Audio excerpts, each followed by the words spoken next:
Hello everyone. आज हम chapter 10 cell cycle और सेल डिवीज़न का रिवीजन स्टार्ट कर रहे हैं। सबसे पहले हम देखते हैं सेल साइकिल। देखिए, जो सेल डिवीज़न होता है वह सभी लिविंग ऑर्गेनिज्म में होने वाली एक इम्पोर्टेंट प्रोसेस होती है।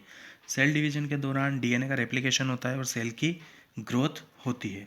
सेल साइकिल के बारे में बात करें तो सेल अपने जीनोम को डुप्लीकेट करती है और सेल के जो अदर कॉन्स्टिट्यूएंट्स होते हैं उनका सिंथेसाइज होता है और लास्ट में जो सेल है वो 2 डॉटर सेल्स में डिवाइड हो जाती है।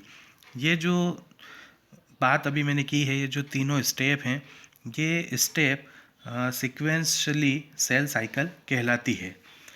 हालांकि जो सेल होती है उसकी जो ग्रोथ होती है वह कंटिन्यू प्रोसेस में रहती है, पर डीएनए का जो सिंथेसिस होता है वह केवल एक स्पेसिफिक स्टेज में ही होता है।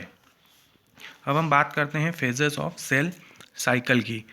तो एक यूकेरियोटिक सेल में हम सेल साइकिल को देखें तो जो ह्यूमन होते हैं उनकी सेल्स में 24 आवर्स में जो सेल होती है वो एक बार डिवाइड होती है। और यह जो सेल का डिवीज़न है ये अलग अलग ऑर्गेनिज्म में और अलग अलग सेल टाइप में अलग अलग टाइप का हो सकता है। जो यीस्ट होती है, यीस्ट की जो सेल होती हैं उनमें सेल साइकिल 90 मिनट्स में कंप्लीट हो जाती है। देखिए, सेल साइकिल को 2 बेसिक फेजेस में यहाँ डिवाइड किया गया है। एक होती है इंटरफेज और दूसरी होती है एम फेज। एम फेज को माइटोसिस फेज भी कहा जाता है। जो एम फेज होती है वह एक्चुअल सेल डिवीज़न या माइटोसिस को यहाँ पर रिप्रेजेंट करती है, जबकि जो इंटरफेज होती है वह 2 सक्सेसिव एम फेजेस के बीच की फेज को यहाँ रिप्रेजेंट करती है। देखिए, जो ह्यूमन सेल्स होती है वो एक एवरेज 24 आवर यहाँ पर ड्यूरेशन लेती है सेल साइकिल में। तो इस टाइमिंग का जो 95% होता है, सेल साइकिल का जो ड्यूरेशन है उसका 95% तो इंटरफेज में ही चला जाता है। जो 5% भाग होता है, मतलब कि जो लास्ट का 1 आवर होता है, उसमें ही माइटोसिस होता है, मेन डिवीज़न वहीं पर होता है। जो एम फेज होती है वह न्यूक्लियर डिवीजन से स्टार्ट होती है और जो डॉटर क्रोमोसोम होते हैं उनके सेपरेशन तक जाती है। मतलब कि इसमें कैरियोकाइनेसिस होता है, न्यूक्लियर का डिवीज़न होता है, जो क्रोमोसोम्स होते हैं वो डॉटर क्रोमोसोम में डिवाइड हो जाते हैं। इस प्रोसेस को कैरियोकाइनेसिस कहते हैं। इसके बाद साइटोप्लाज्म का वहाँ पर डिवीज़न होता है जिसे कि साइटोकाइनेसिस के नाम से जाना जाता है। इंटरफेज एक रेस्टिंग फेज है।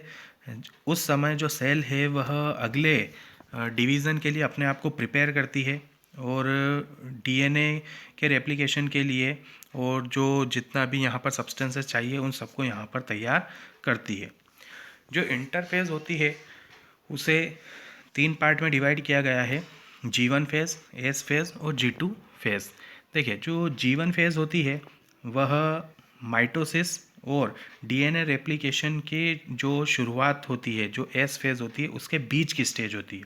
इस समय सेल मेटाबॉली एक्टिव होती है और लगातार ग्रोथ करती रहती है, पर इसमें डीएनए का रेप्लिकेशन नहीं होता। अब जो सेकंड फेज़ आती है एस फेज़, उस एस फेज़ में डीएनए का रेप्लिकेशन यहाँ पर होता है। डीएनए का अमाउंट यहाँ डबल हो जाता है पर क्रोमोसोम की संख्या वही रहती है। जो एनिमल सेल्स होती है उसमें इस फेज़ के दौरान डीएनए के रेप्लिकेशन के साथ साथ सेंट्रियोल का जो डुप्लीकेशन है वह भी साइटोप्लाज्म में स्टार्ट हो जाता है। G2 फेज़ में प्रोटीन का सिंथेसाइज होता है ताकि वहाँ पर माइटोसिस की जो प्रोसेस है उसको वहाँ पर कंटिन्यू किया जा सके। अब देखिए, कुछ सेल्स ऐसी भी होती है एडल्ट एनिमल्स में जो कि डिवीज़न को शो नहीं करती। एग्जांपल के लिए देखें हम हार्ट सेल, ठीक है, हार्ट की जो सेल होती है, या फिर कुछ अदर ऐसी भी सेल्स होती हैं जो कि ओकेशनली डिवाइड होती है। जब उनकी ज़रूरत होती है तो ही वह डिवीज़न शो करती है।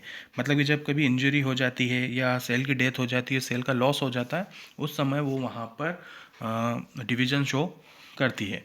इस टाइप की जो सेल्स होती है वह G1 फेज़ में नहीं जाते हुए उससे एक अलग इनएक्टिव स्टेज जो होती है उसके अंदर चली जाती है, जिसे कि क्विसेंट स्टेज G0 कहा जाता है। यह सेल्स यहाँ पर मेटाबॉली एक्टिव तो होती है पर यहाँ पर डिवीज़न शो नहीं करती, पर ऑर्गेनिज्म को जब रिक्वायरमेंट होती है तब ये वापस डिवीज़न वहाँ पर शो करती है। अब हम बात करते हैं एम फेज़ की। तो जो एम फेज़ होता है यह सेल साइकिल का सबसे मोस्ट ड्रामेटिक पीरियड होता है।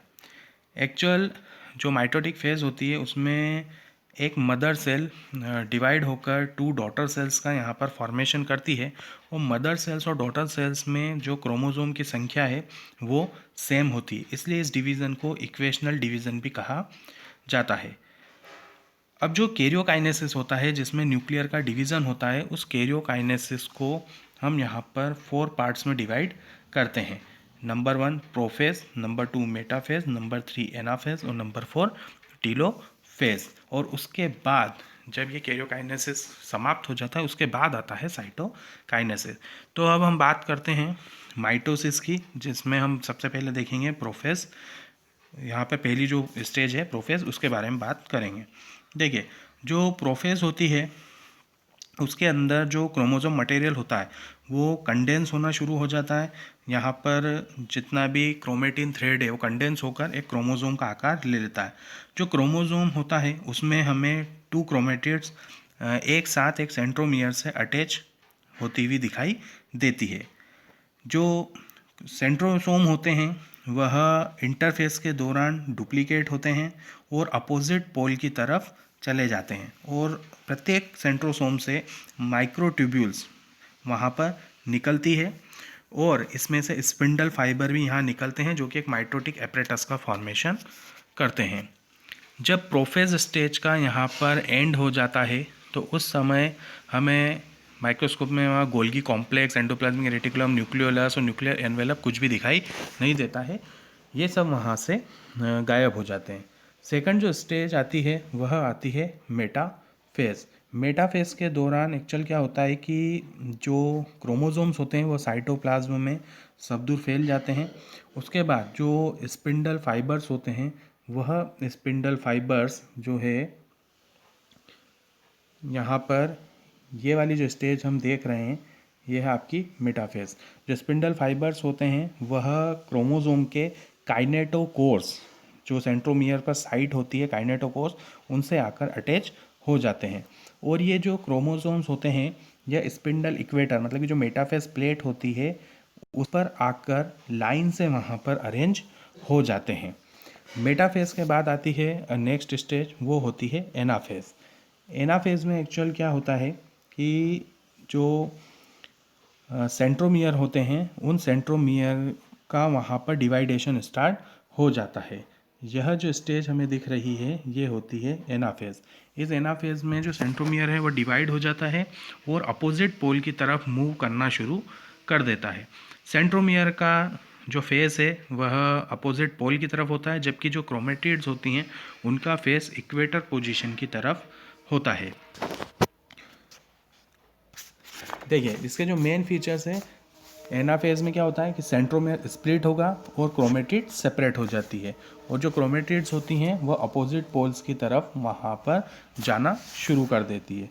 अब जो नेक्स्ट स्टेज आती है वह आती है टीलोफेज। यहाँ पर हमें ये 2 स्टेज हमें दिखाई दे रही है, जिसमें एक अर्ली टीलोफेज है और दूसरी लेट टीलोफेज होती है। टीलोफेज जो है वह कैरियोकाइनेसिस की लास्ट स्टेज होती है। इसमें जो क्रोमोसोम्स होते हैं वह अपने अपने अपोजिट पोल्स पर पहुंच जाते हैं और वहां पर डीकंडेंस होना स्टार्ट हो जाते हैं। इसके बाद न्यूक्लियर एनवेलप का यहाँ पर फॉर्मेशन स्टार्ट हो जाता है। न्यूक्लियर एनवेलप के फॉर्मेशन के साथ साथ न्यूक्लियोलस, गोल्गी कॉम्प्लेक्स और एंडोप्लाज्मिक रेटिकुलम, इन सब का यहाँ पर रीफॉर्मेशन स्टार्ट हो जाता है। कैरियोकाइनेसिस की प्रोसेस यहीं पर समाप्त होती है। उसके बाद आता है आपका साइटोकाइनेसिस। देखिए, कैरियोकाइनेसिस प्रोसेस के बाद जो सेल के अंदर साइटोप्लाज्म पाया जाता है उस साइटोप्लाज्म का यहाँ पर डिवीज़न स्टार्ट होता है। तो जो एनिमल सेल्स होती है उस एनिमल सेल्स में जो प्लाज्मा मेम्ब्रेन होती है वह पेरिफेरल रीजन से सेंटर की तरफ, अंदर की तरफ एक फरो बनाती है और धीरे धीरे आकर अटैच हो जाती है। इस तरीके से साइटोप्लाज्म वहाँ पर डिवाइड हो जाता है और 2 डॉटर सेल्स का फॉर्मेशन होता है। जबकि प्लांट सेल्स में क्या होता है कि जो सेंटर होता है उस सेंटर में वहाँ से सेल प्लेट का फॉर्मेशन स्टार्ट होता है। सेल प्लेट का फॉर्मेशन सेंटर से स्टार्ट होता है और पेरिफेरल सेल वॉल की तरफ वह सेल प्लेट धीरे धीरे ग्रोथ करती है और साइटोप्लाज्म को दो भाग में डिवाइड कर देती है। इस तरीके से यहाँ पर दो डॉटर सेल्स का फॉर्मेशन हो जाता है। यह बात हम कर रहे थे माइटोसिस की। अब हम बात करते हैं मियोसिस की। देखिए, मियोसिस एक ऐसा सेल डिवीज़न है, एक सेल डिवीज़न की एक ऐसी प्रोसेस होती है मियोसिस, जिसमें कि दो बार सेल डिवाइड होती है और डिवाइड होकर 4 हेप्लॉइड सेल का वहाँ पर फॉर्मेशन करती है। 4 हेप्लॉइड डॉटर सेल जब बनती है तो उनके अंदर जो क्रोमोसोम की संख्या है वह मदर सेल्स में पाए जाने वाले क्रोमोसोम की संख्या की आधी रह जाती है। ठीक है, अब हम यहाँ पर स्टार्ट करते हैं मियोसिस प्रोसेस को, जो मियोसिस डिवीज़न होता है।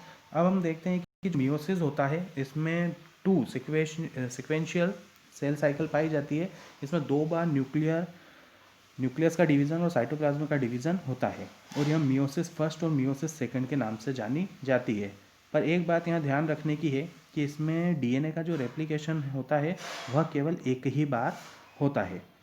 मियोसिस में होमोलोगस क्रोमोसोम की पेयरिंग होती है और इन होमोलोगस क्रोमोसोम के जो नॉन सिस्टर क्रोमेटिड्स होते हैं उनके बीच में रिकॉम्बिनेशन होता है और लास्ट में जब मियोसिस सेकंड का अंत होता है तब 4 हेप्लॉइड सेल्स बनती है, जिसके अंदर क्रोमोसोम की संख्या मदर सेल्स में पाए जाने वाले क्रोमोसोम की संख्या की आधी रह जाती है। अब देखिए, जो मियोसिस होता है उसे मियोसिस फर्स्ट और सेकंड में डिवाइड किया है। मियोसिस फर्स्ट में prophase first, metaphase first, anaphase first और टीलोफेज फर्स्ट, ये 4 स्टेज होती है। और जो मियोसिस सेकंड होता है उसमें prophase second, metaphase second, anaphase second और टीलोफेज सेकंड नाम की 4 स्टेज होती है। तो हम सबसे पहले स्टार्ट करते हैं मियोसिस फर्स्ट। देखिए, जो मियोसिस फर्स्ट होता है उसकी सबसे पहली प्रोसेस होती है यहाँ पर प्रोफेज 1। तो जो प्रोफेज 1 होती है मियोसिस 1 की, यह सबसे कॉम्प्लेक्स और सबसे लॉन्ग स्टेज यहाँ पर पाई जाती है। मियोसिस फर्स्ट की प्रोफेज फर्स्ट में 5 अलग अलग स्टेज यहाँ पर पाई जाती है। पहली होती है लेप्टोटीन, दूसरी जाइगोटीन, फिर पेकाइटिन, डिप्लोटीन और डाइकाइनेसिस। देखिए, सबसे पहले हम देखते हैं यहाँ पर फर्स्ट स्टेज लेप्टोटीन। लेप्टोटीन में एक्चुअली क्या होता है कि जो क्रोमोसोम्स होते हैं वो कंडेंस होना शुरू हो जाते हैं और हमें वहाँ पर आसानी से माइक्रोस्कोप में देते हैं। इसके बाद जो सेकेंड स्टेज आती है आपकी जाइगोटीन। जाइगोटीन में क्या होता है कि ये जो क्रोमोसोम्स होते हैं इनमें पेयरिंग स्टार्ट हो जाती है और क्रोमोसोम के एसोसिएशन की जो प्रोसेस है इसे हम सिनेप्सिस कहते हैं। और ऐसे जो पेयर्ड क्रोमोसोम्स होते हैं उन्हें होमोलोगस क्रोमोसोम कहा जाता है। ये जो होमोलोगस क्रोमोसोम होते हैं यह सिनेप्टोनीमल कॉम्प्लेक्स के द्वारा आपस में जुड़े हुए होते हैं और ये होमोलोगस क्रोमोसोम आपस में जुड़कर बाइवेलेंट बनाते हैं। अच्छा, इसके बाद जो थर्ड स्टेज आती है वह होती है पेकाइटिन। पेकाइटिन स्टेज में क्या होता है कि ये जो होमोलोगस क्रोमोसोम होते हैं इन होमोलोगस क्रोमोसोम की जो दो नॉन सिस्टर क्रोमेटिड्स होती है वो नॉन सिस्टर क्रोमेटिड्स आपस में एक दूसरे के ऊपर ओवरलैप होकर क्रॉसिंग ओवर यहाँ पर करती है। क्रॉसिंग ओवर की जो प्रोसेस है वो इस पेकाइटिन स्टेज में हमें देखने को मिलती है। फोर्थ होती है डिप्लोटीन। देखिए, जब डिप्लोटीन स्टेज आती है तो इसमें सिनेप्टोनीमल कॉम्प्लेक्स जो है वो यहाँ पर समाप्त हो जाता है, जिसकी वजह से जो होमोलोगस क्रोमोसोम होते हैं वो यहाँ पर सेपरेट होना स्टार्ट हो जाते हैं। पर जो नॉन सिस्टर क्रोमेटिड्स एक दूसरे के ऊपर ओवरलैप हुई थी, मतलब जहाँ पर क्रॉसिंग ओवर हुआ था, वह वाला हिस्सा अभी भी वहाँ पर ऐसा का ऐसा ही अटैच होता है और एक्स शेप्ड स्ट्रक्चर बनाता है जिसे कि कियाज्मेटा कहा जाता है। लास्ट स्टेज जो होती है प्रोफेज फर्स्ट की वह होती है डाइकाइनेसिस।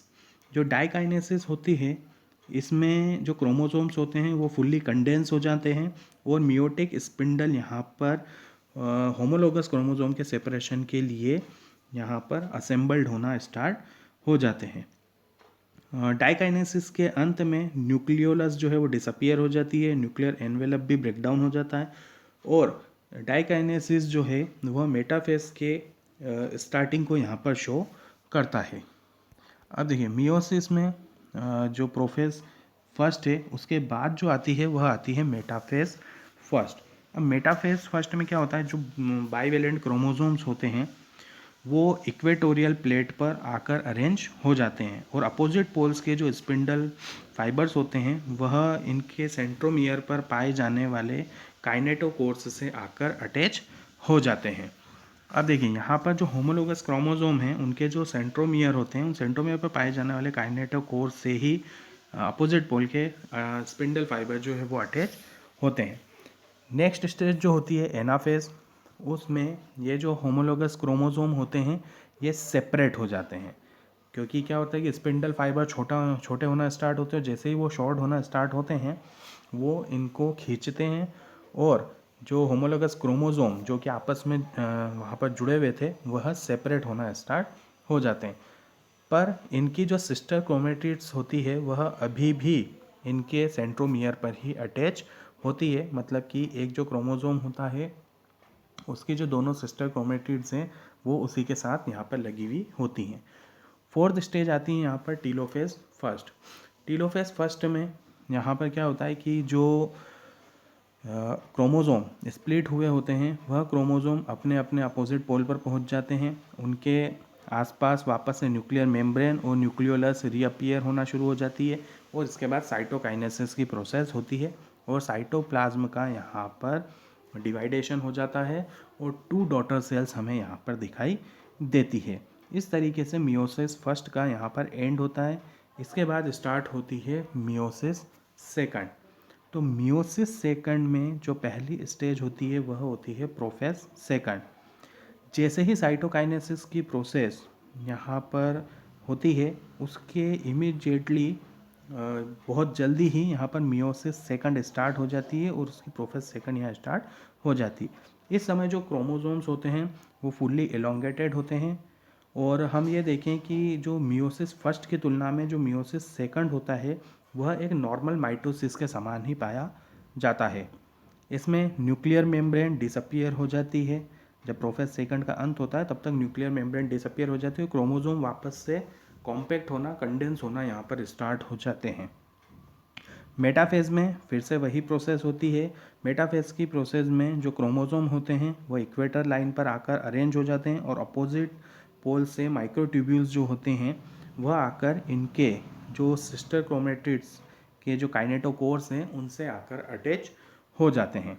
अब आती है एनाफेज सेकंड।